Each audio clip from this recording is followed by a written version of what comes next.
Saludos, mi nombre es Merlin Rodríguez, soy estudiante de Ingeniería Eléctrica.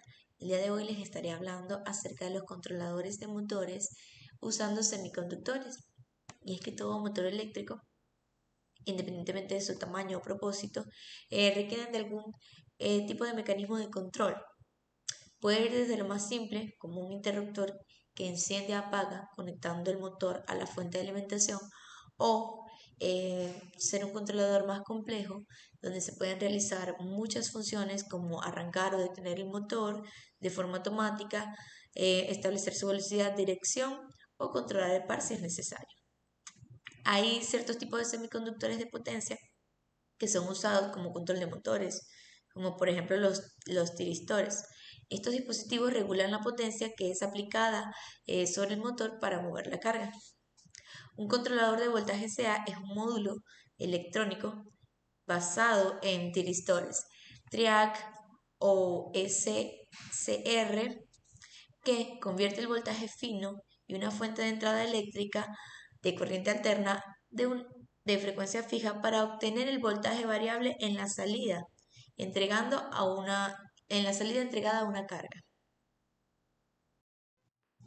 Básicamente existen dos tipos de controladores de voltaje. Están los controladores de voltaje monofásico que controlan un voltaje de 230 RMS con una fuente de alimentación de 50 o 60 Hz. Y están los controladores trifásicos que controlan un voltaje de 400 RMS con una fuente de alimentación de 50 a 60 Hz.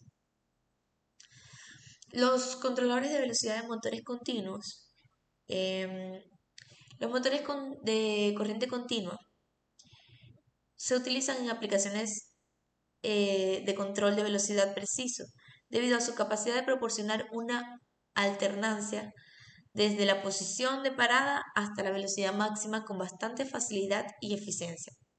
El control de velocidad de un motor en serie de corriente continua, cuando el campo está en serie con el inducido, se realiza aumentando o disminuyendo el voltaje aplicado al circuito.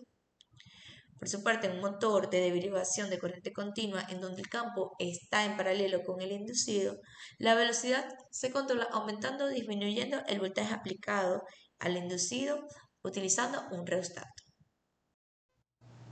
Para los motores de corriente alterna, ellos reciben una energía con una frecuencia variable generada por el controlador de corriente alterna.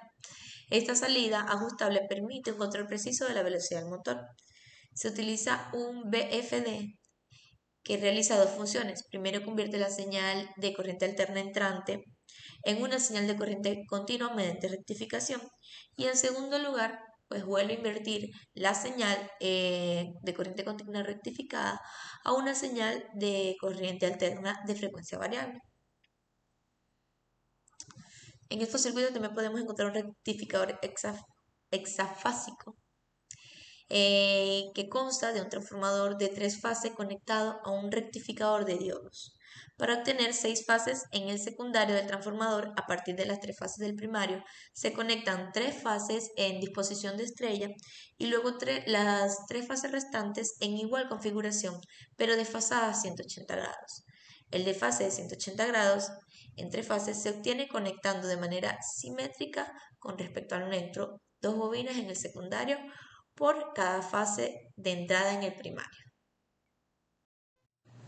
En resumidas cuentas, un controlador o un motor eléctrico puede variar su velocidad de acuerdo o si utiliza controladores de voltaje.